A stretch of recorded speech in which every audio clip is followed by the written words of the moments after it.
नमस्कार दोस्तों।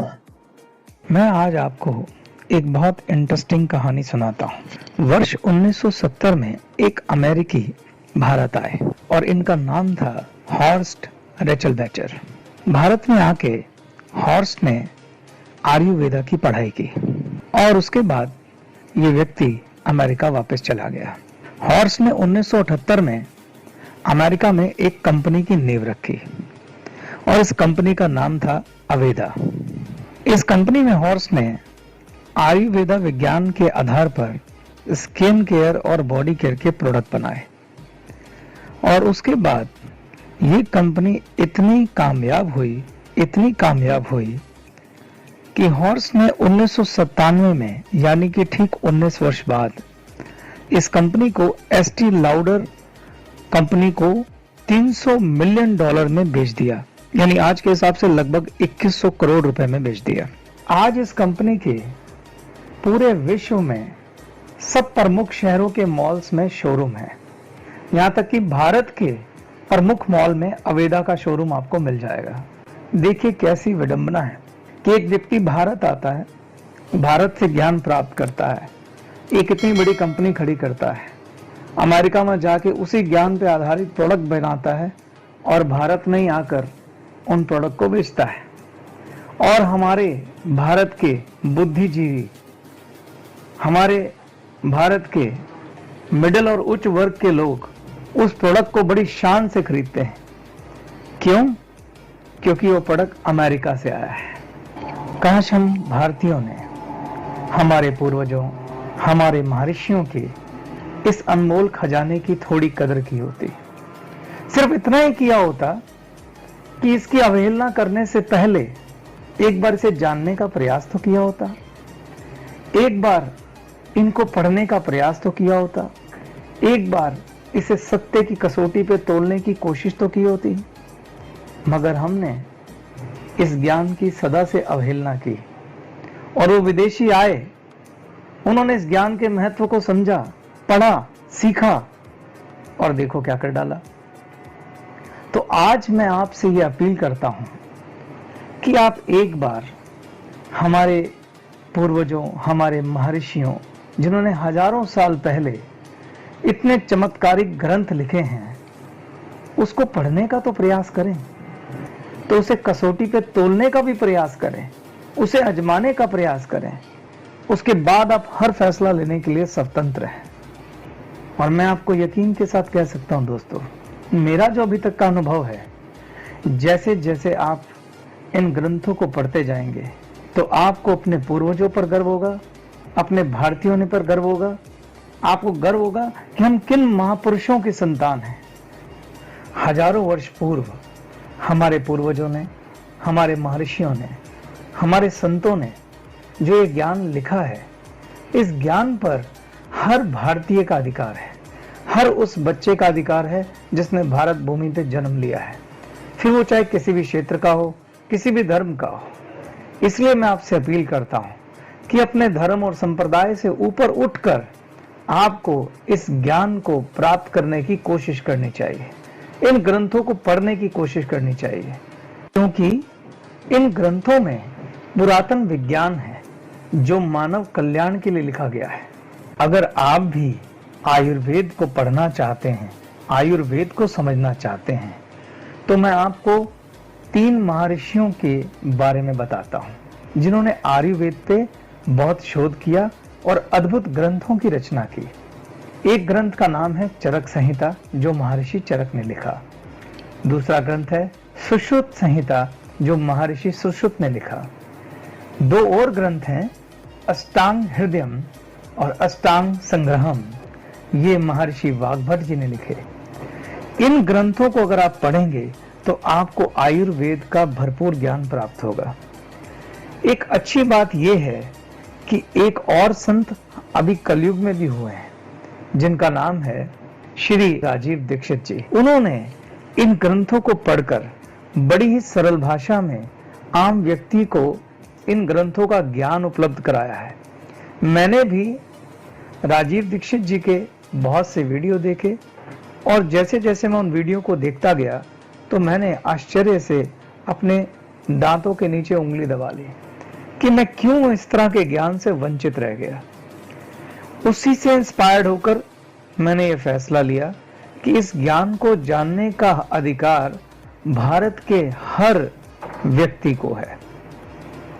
और उसी कड़ी में मैं आपको आज आयुर्वेद का एक छोटा सा परिचय देना चाहता हूं और उसके बाद आपसे कहना चाहता हूं जितना अधिक हो सके आप राजीव दीक्षित जी को आयुर्वेद पे सुने। तो चलिए शुरू करते हैं। आयुर्वेद भारत की पुरातन चिकित्सा पद्धति है। आयुर्वेदिक चिकित्सा 3 दोषों पर आधारित है जिसे त्रिदोष भी कहते हैं, और इन 3 दोषों का नाम है वात, पित्त और कफ। आयुर्वेदा के अनुसार मनुष्य को होने वाले लगभग 148 रोगों के लिए ये 3 दोष जिम्मेदार हैं। इन 3 दोषों के आधार पर हम अपने शरीर को 3 भागों में बांट सकते हैं। पहला भाग है सिर से लेकर छाती तक। सिर से लेकर छाती तक होने वाली लगभग 28 बीमारियां जैसे कि खांसी, नजला, जुखाम इत्यादि ये कफ बिगड़ने से होते हैं। छाती से लेकर कमर तक, छाती से लेकर कमर तक होने वाली लगभग 50 बीमारियां जैसे कि पेट में गैस, एसिडिटी, कॉन्स्टिपेशन इत्यादि पित्त दोष के बिगड़ने से होती हैं। और कमर से लेकर पैर तक होने वाली लगभग 80 बीमारियां जैसे कि जोड़ों का दर्द, चलने फिरने में तकलीफ, ये वात बिगड़ने पर होती हैं। अगर तीनों चीजें बिगड़ जाएं, अगर किसी व्यक्ति का कफ, पित्त, वात तीनों बिगड़ जाएं, तो कुल 158 बीमारियों को वह न्योता देता है। वात, पित्त और कफ 5 तत्वों से मिलकर बने हैं। आयुर्वेदा के अनुसार हमारा शरीर 5 तत्वों से मिलकर बना है। ये 5 तत्व हैं पृथ्वी, आकाश, वायु, जल और अग्नि। वायु और आकाश मिलकर वात का निर्माण करते हैं, अग्नि और जल मिलकर पित्त का निर्माण करते हैं और पृथ्वी और जल मिलकर कफ का निर्माण करते हैं। ये वात, पित्त, कफ देखने में कैसे होते हैं? कफ, जो नाक से निकलने वाली बलगम है उसे हम कफ कहते हैं। ये थोड़ा गाढ़ा और चिपचिपा होता है। पित्त, कई बार मुंह से अम्ल जैसा पदार्थ निकलता है खट्टे डकार के साथ, उसे पित्त कहते हैं। वात, शरीर से जो हवा बाहर आती है उसे वायु कहते हैं या वात कहते हैं। ये देखने में अदृश्य होती है। क्योंकि हमारा शरीर भी 5 तत्वों से बना है, इसलिए वात, पित्त और कफ का हमारे शरीर के संचालन में एक महत्वपूर्ण रोल है। वात, क्योंकि वायु है, इसलिए शरीर में जितने भी मूवमेंट वाली क्रियाएं हैं वो वात की मदद से होती हैं, जैसे कि रेस्पिरेशन, ब्लड की मूवमेंट या फिर मल त्यागना, मूत्र त्यागना, इन सब क्रियाओं के लिए वात जिम्मेदार है। पित्त का मुख्य काम मेटाबॉलिज्म को नियंत्रण करना है, यानी कि आपकी पाचन क्रिया के लिए मुख्यतः पित्त जिम्मेदार है। आयुर्वेद की भाषा में पित्त आपकी जठर अग्नि को मजबूत करता है।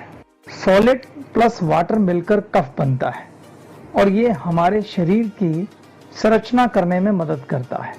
शरीर की ग्रोथ कफ की वजह से होती है। अब आपको वात, पित्त और कफ तो समझ में आ गया। अब मैं आपको वात, पित्त, कफ दोष समझाऊंगा। अगर किसी मनुष्य के शरीर में वात, पित्त और कफ संतुलित रहते हैं तो वह मनुष्य निरोगी रहता है।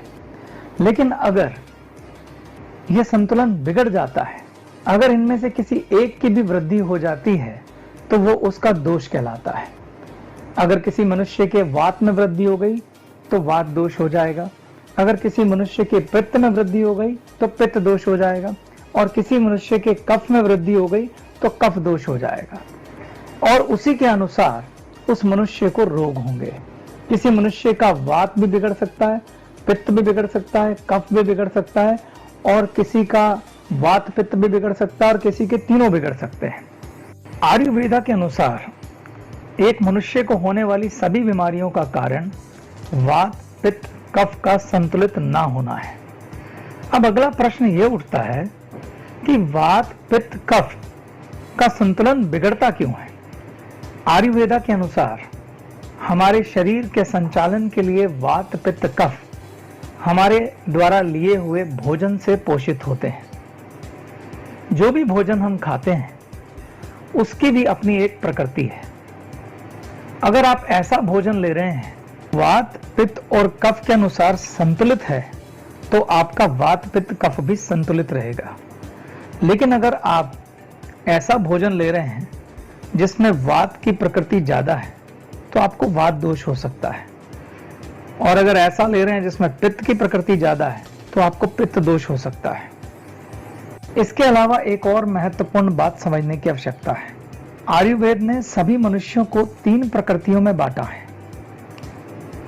हर व्यक्ति की अपनी एक मूल प्रकृति है। किसी की वात प्रकृति है, किसी की पित्त प्रकृति है, किसी की कफ प्रकृति है। आइए अब मिलकर इस टेबल पर एक नजर डालते हैं जिसमें मैंने संक्षेप में वात पित्त कफ को समझाने का प्रयास किया है। सबसे पहला पॉइंट, कफ सिर से छाती तक, पित्त छाती से कमर तक एंड वात कमर से पैरों तक। कफ की वजह से 28 रोग होते हैं, पित्त की वजह से 45 रोग होते हैं और वात की वजह से 80 रोग होते हैं।